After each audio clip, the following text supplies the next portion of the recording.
2020, um ano que será difícil esquecer. Um ano em que tudo mudou de lugar, em que planos e sonhos foram interrompidos. Um ano de perdas, de comoção e de impotência diante de tanta fragilidade. Um ano em que a humanidade teve de esconder o próprio rosto e que mostrou o quanto somos todos iguais.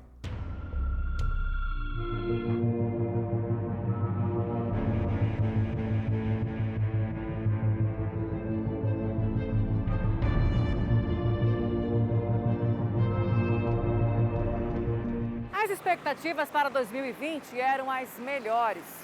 Um 2019 tímido e sem mudanças significativas em vários setores fez com que o otimismo invadisse o coração de muitos amazonenses.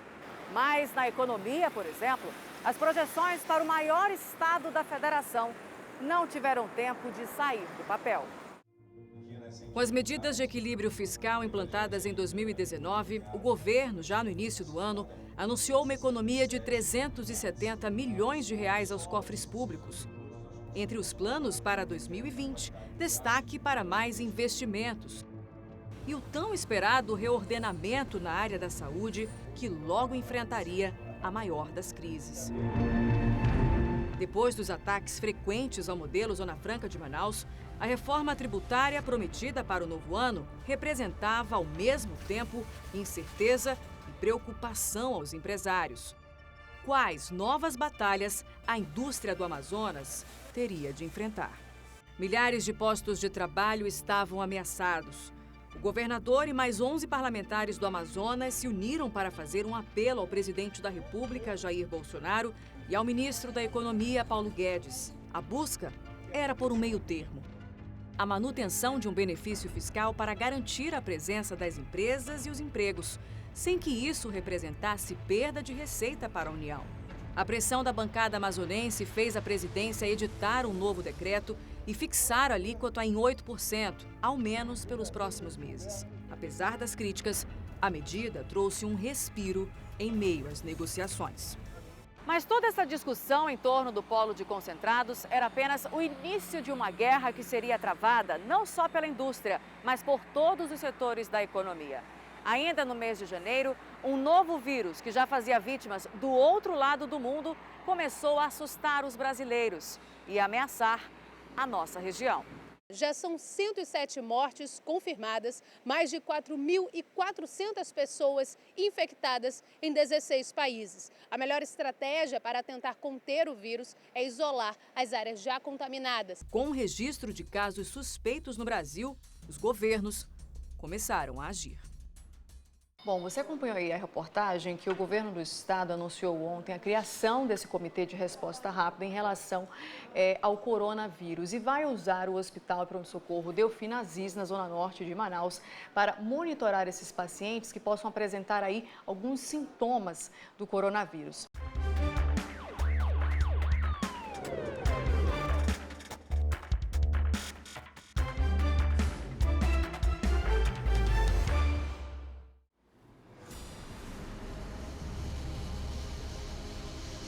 Saudações aos que têm coragem, aos que estão aqui para qualquer viagem.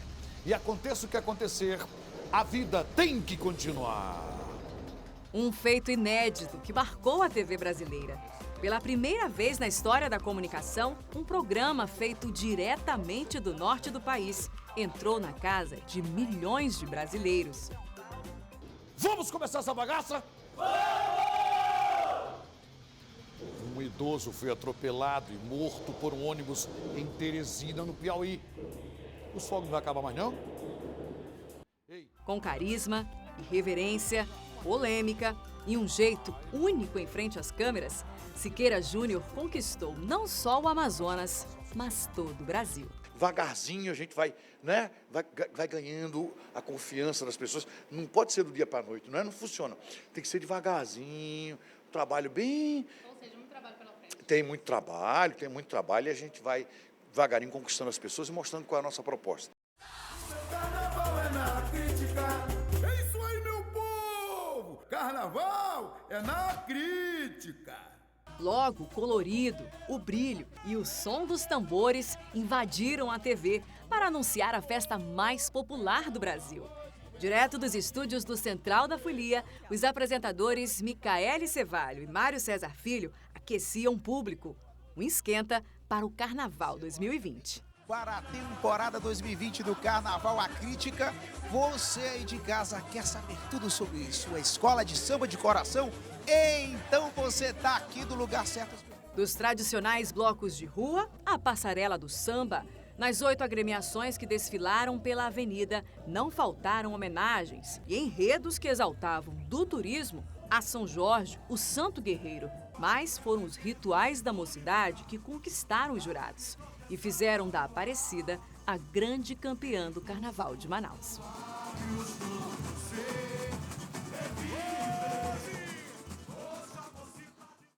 Ainda no início do ano, o Amazonas recebeu a primeira visita oficial de um ministro. O ministro do Meio Ambiente, Ricardo Salles, está em Manaus para tratar da ampliação da bioeconomia aqui no estado. Ricardo Salles veio à capital logo após dar declarações polêmicas sobre o modelo Zona Franca. Mas, depois da visita, baixou o tom e voltou atrás. O vice-presidente da República, general Hamilton Mourão, também não demorou a desembarcar em Manaus. Depois de um 2019 marcado por críticas internacionais à política ambiental do Brasil, recuperar a imagem do governo com a criação do Conselho da Amazônia era a prioridade. Na Assembleia Legislativa, o ano começou conturbado. E a cerimônia de abertura dos trabalhos deu o tom do que ainda enfrentaríamos em 2020. Além da tradicional mensagem do governador, eu posso dizer que, com os ajustes que fizemos, o Amazonas agora segue na rota certa, a do desenvolvimento responsável com qualidade de vida. Não queremos mais fazer parte do mapa do atraso. Protestos de várias categorias marcaram o primeiro dia na casa. O preço dos combustíveis também dominou as primeiras discussões entre os parlamentares. Os deputados reagiram à declaração do presidente Jair Bolsonaro de só abrir mão dos impostos federais se os governadores dos estados primeiro zerassem o ICMS. Já na Câmara Municipal de Manaus, o clima era de pressa.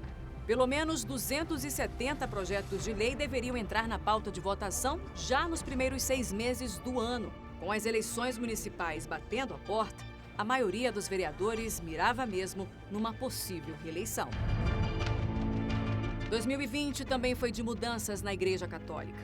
Por causa de problemas de saúde, Dom Sérgio Castriani se despediu do cargo de arcebispo de Manaus e deixou a missão para Dom Leonardo Steiner. Em março deste ano, uma operação policial permitiu a entrada de máquinas em uma das maiores ocupações irregulares da capital. Apesar do temor de haver um contra-ataque das facções que dominavam o lugar, mais de 2.000 famílias foram retiradas e passaram a receber ajuda financeira do governo. A ação foi considerada positiva, mas nem de longe resolveu um problema antigo que, vez ou outra, insiste em ocorrer. Enquanto isso, o sarampo voltou a preocupar. Manaus não registrava um caso de sarampo havia mais de um ano. A grande preocupação é com a alta taxa de transmissão da doença e com o risco de combinação com outros vírus. E o Amazonas começou a receber os primeiros testes de casos suspeitos do novo coronavírus. As amostras seguiam direto para o Laboratório Central de Saúde do Estado. Era um preparo para a realidade que ninguém gostaria de enfrentar. O Amazonas confirmou hoje o primeiro caso de coronavírus do estado e a Prefeitura de Manaus decretou nessa tarde estado de emergência na capital. O primeiro caso confirmado do Covid-19 no Amazonas foi importado, segundo as autoridades de saúde do estado. Trata-se de uma mulher de 39 anos que veio de Londres no último dia 11. O novo coronavírus já era uma realidade em muitos países quando chegou ao Brasil. A pandemia alterou drasticamente a rotina dos brasileiros. E aqui no Amazonas não foi diferente. As notícias ao redor do mundo não eram nada animadoras. E mesmo assim, foi difícil acreditar, ou até mesmo ter noção do tamanho da tragédia quando chegou a nossa vez. Com 32 casos confirmados no Amazonas, o governo decretou estado de calamidade pública. Nós não sabemos ainda qual será o prejuízo na economia por causa do coronavírus. Aliás, ninguém sabe, a gente faz uma previsão, uma estimativa, mas isso daí vai depender muito de como os casos vão evoluir. Medidas mais restritivas para conter o avanço do novo coronavírus logo foram colocadas em vigor. Escolas tiveram aulas suspensas, viagens pelos rios da região proibidas. O comércio, que já amargava prejuízos, fechou as portas. E já sem insumos vindos da China, fábricas do Polo Industrial de Manaus interromperam a produção. Em um ano que tinha tudo para ser promissor, quem conseguiu manter o emprego precisou se adaptar. Enquanto muitas empresas não conseguem mandar todos os funcionários para casa, quem pode já adotou o home office. A gente está aqui na casa da Carolina, que é gestora de uma empresa que presta serviços administrativos. E há uma semana, o expediente tem sido assim, da sala de casa. Em meio à pandemia do novo coronavírus, um medicamento usado no tratamento contra a malária e outras doenças tornou-se uma possibilidade. E o primeiro estudo brasileiro para comprovar a eficácia da cloroquina contra a Covid-19 foi realizado aqui no Amazonas. A Covid-19 avançou com rapidez. Dia após dia, os casos se multiplicaram.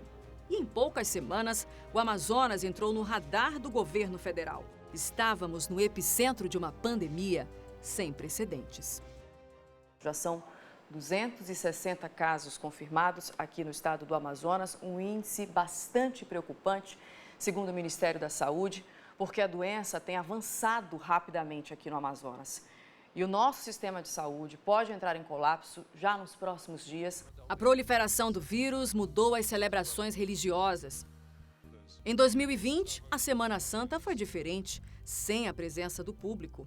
A tradicional missa do Lava Pés, que sempre reuniu centenas de fiéis, foi transmitida pela TV. Em abril, por exemplo, o número de endividados já havia aumentado em todo o país. O auxílio emergencial do governo brasileiro trouxe alívio a uma população que já sentia os prejuízos econômicos causados pelo novo coronavírus. Além de provocar mudanças significativas no convívio social, a Covid-19 também impôs um cuidado extremo aos ritos funerários. Por causa do alto risco de contaminação, o tempo de velório foi reduzido e os enterros já não podiam contar com mais de 5 pessoas. Em apenas um mês, a taxa de mortalidade da doença chegou a 8%, índice considerado alto em relação à média nacional. Os hospitais da cidade, já superlotados, começaram a receber câmaras frigoríficas para acomodação dos corpos. O número de mortes causadas pelo novo coronavírus no Amazonas nos mostrou mais uma dura realidade em meio à pandemia. Os sepultamentos nos cemitérios públicos mais que dobraram em poucos dias. Passaram de 30 para mais de 100 realizados diariamente. Aqui neste local onde nós estamos, por exemplo, valas foram abertas para o enterro coletivo das vítimas. Uma cena que causou comoção e mostrou ao mundo o tamanho da nossa impotência diante de uma doença tão devastadora.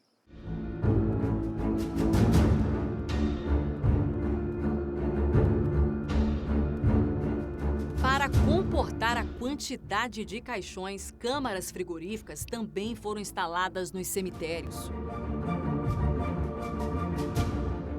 A cidade não estava preparada para o grande número de enterros em tão pouco tempo. Funerárias fizeram um alerta para a falta de caixões. E sem acesso a hospitais lotados, pessoas morriam dentro de casa. Mas agora, para se ter uma ideia, das 132 pessoas que morreram na sexta-feira aqui em Manaus, mais de 40 estavam em casa. As famílias acabam enfrentando também dificuldade para atestar a causa da morte. Na certidão de óbito aparece normalmente causa indefinida ou então morte sem assistência médica.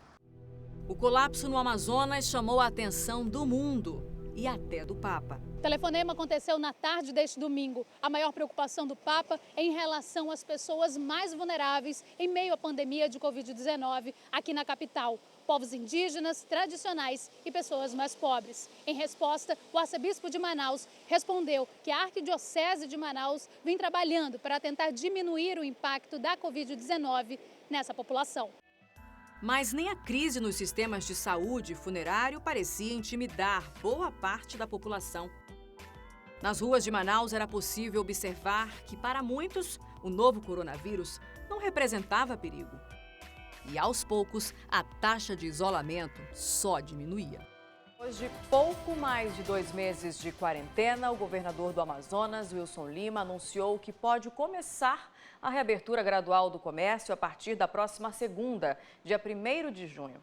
O anúncio da reabertura gradual do comércio trouxe alívio para alguns setores e a retomada, ainda que lenta, da economia.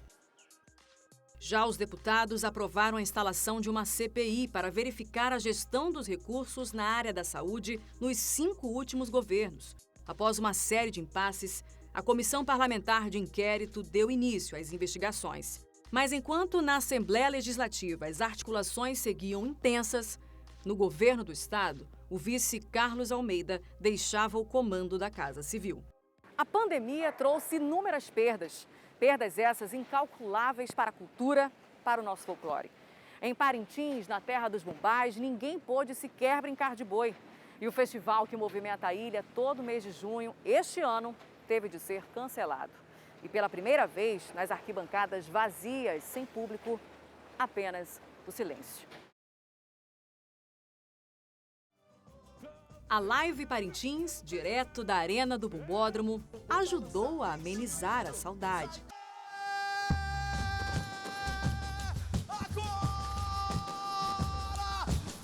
Galera do melhor boi do mundo!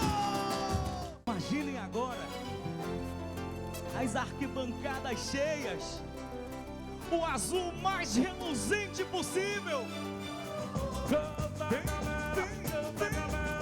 Eu sou azul! Duas nações igualmente arrasadas deixaram a rivalidade de lado e se uniram para fazer o melhor espetáculo.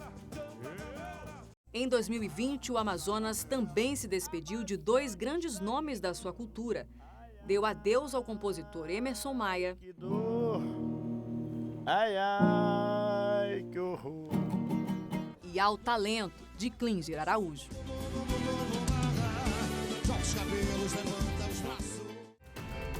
A sede do governo, a Secretaria de Estado de Saúde e uma importadora de vinhos foram alvos da Polícia Federal durante a Operação Sangria.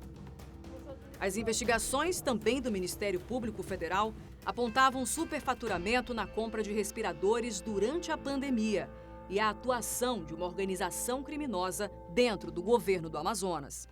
A crise no sistema de saúde e as suspeitas em relação à compra dos equipamentos aceleraram o processo de impeachment do governador Wilson Lima na Assembleia Legislativa do Estado. Mas a maioria dos parlamentares considerou não haver crime de responsabilidade e votou pelo arquivamento da denúncia. Depois de 4 dias foragido, Rafael Fernandes, suspeito de assassinar a Miss Manicoré, foi preso por policiais na fronteira com a Venezuela. Kimberly Mota, a jovem de 22 anos, foi morta a facadas pelo ex-namorado. O crime causou revolta. Um susto já nas primeiras horas da manhã de uma segunda-feira. Esta aeronave de pequeno porte caiu logo após decolar do Aeroclube de Manaus.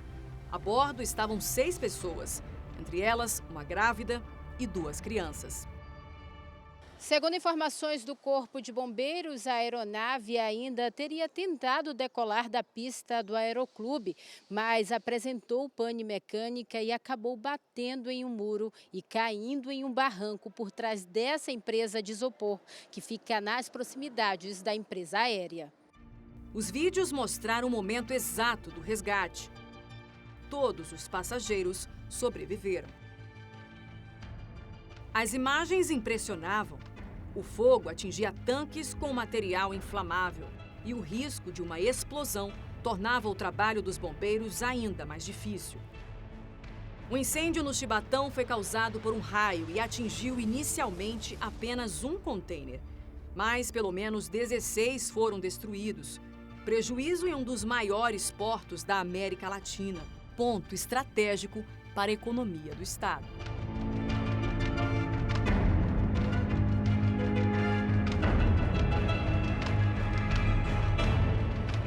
Em 2020, a BR-319 também assumiu o protagonismo entre tantas discussões. Em outubro, o ministro da Infraestrutura, Tarcísio de Freitas, e o governador Wilson Lima assinaram a ordem de serviço para a manutenção de mais de 250 quilômetros da rodovia que liga Manaus a Porto Velho. O índice de queimadas da Amazônia havia batido recorde e acendeu o alerta a outras nações. Só aqui no Amazonas, quase 4.000 hectares de terras foram embargadas por causa desses crimes ambientais entre junho e setembro. Essas áreas ficam no sul do estado, regiões que não devem ser visitadas pela comitiva diplomática. Mas o vice-presidente disse que os problemas da região sul do estado já foram expostos aos embaixadores. No Sensipan, eles tiveram um briefing sobre tudo que está acontecendo aqui de forma muito clara e muito transparente. Eleições Municipais 2020. 11 candidatos na disputa à Prefeitura de Manaus e mais de 1.400 na corrida por uma cadeira na Câmara. Prejudicadas pela pandemia, as campanhas foram mais curtas e até o dia da votação teve de ser adiado. Eleito em segundo turno, o ex-governador interino Davi Almeida derrotou Amazonino Mendes nas urnas e venceu com 51,27% dos votos válidos. Mais uma eleição relâmpago na Assembleia Legislativa do Estado atraiu todo e qualquer holofote. No dia 3 de dezembro, uma manobra permitiu os parlamentares aprovarem em poucas horas a composição da mesa diretora e a escolha do novo presidente da casa. O deputado Roberto Cidade, do PV, mal deixou a bancada do governo e foi eleito pela maioria. Em poucos dias, os parlamentares correram para aprovar dezenas de projetos, incluindo o orçamento para 2021, em torno de 19 bilhões de reais. Votações tão rápidas que até a aprovação do reajuste do cotão parlamentar passou despercebida. A operação de combate ao crime organizado apontou a existência de uma organização criminosa, com prática de crimes como lavagem de dinheiro, peculato e tráfico de influência. 20 mandados de busca e apreensão foram cumpridos, além de 11 mandados de buscas pessoais. Para o Ministério Público do Estado, há irregularidades nas contas da primeira-dama de Manaus, da filha dela e do genro. Segundo as investigações, mesmo à frente do Fundo de Promoção Social, o padrão de vida de Elizabeth Valeico não condizia com um salário de R$15 mil. A Prefeitura de Manaus negou as denúncias.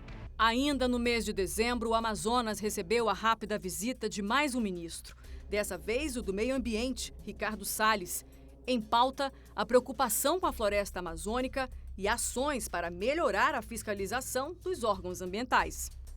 Mas os olhos do mundo estavam mesmo voltados para a vacina contra o mal que fez milhares de vítimas em todo o Brasil e deixou marcas profundas no estado do Amazonas, que em dezembro ultrapassou a marca de 5.000 mortes causadas pelo novo coronavírus. Mas não só os números na economia, as polêmicas na Assembleia Legislativa e uma operação de combate ao crime organizado marcaram o último mês de 2020. Até porque não houve tempo para descanso. Faltando poucos dias para a chegada de um novo ano, a pandemia da Covid-19 voltou a assustar. O anúncio de um novo decreto do governo que determinou novamente o fechamento do comércio e das festas de Réveillon causou revolta.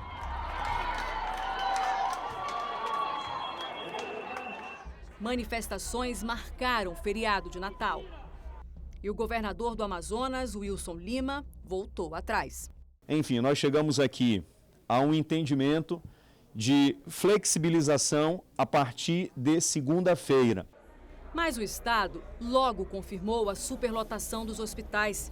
E no dia 28 de dezembro, a maioria da rede particular chegou ao limite máximo da ocupação de leitos.